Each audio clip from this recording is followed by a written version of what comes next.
வணக்கம். நான் தமிழாளி Kennedy Jacqueline பேசுகிறேன். இதை கேட்பதற்கு முன்னால் லைக் பண்ணுங்கள், ஷேர் பண்ணுங்கள், சப்ஸ்கிரைப் பண்ணுங்கள்.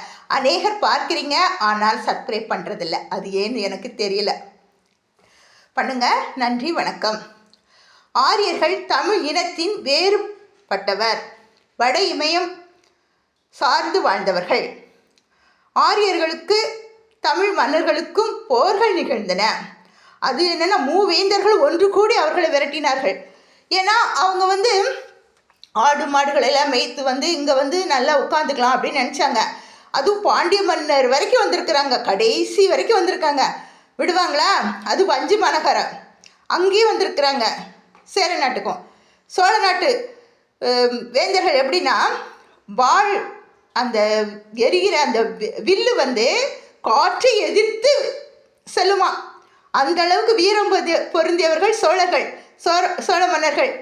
அவர்கள்ட்டெல்லாம் இவங்களுடைய வாய்தா செல்லுமா? பாருங்க.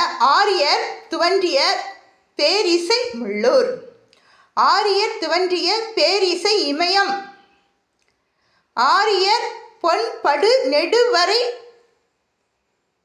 அகநானூறு 398 என கூறுகிறது.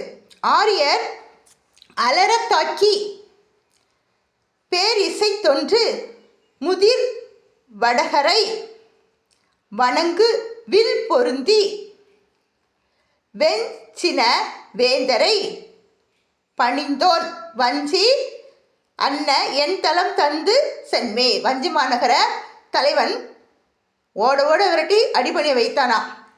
பாண்டிய மன்னன் புறநானூற்றில் 183ஆம் புறப்பாடலை பாடிய நெடுஞ்செழியன் ஆரியப்படையை வென்றவன்.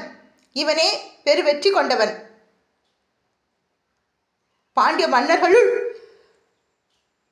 மற்றவர்களெல்லாம் மூவேந்தர்களில் எல்லாருமே போரிட்டு கொண்டு போய் அங்கே உட்கார வச்சுட்டு வந்துட்டாங்க. நன்றி, வணக்கம்.